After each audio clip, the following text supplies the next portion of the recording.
Today we're going to show you how to clean your waste oil nozzle.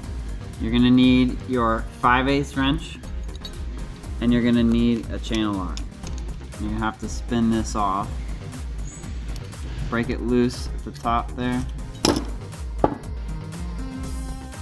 And now inside there's a small part you don't want to lose. It's called the turbulator.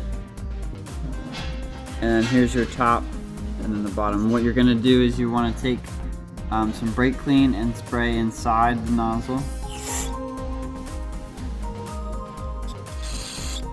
And then you just clean out the turbulator.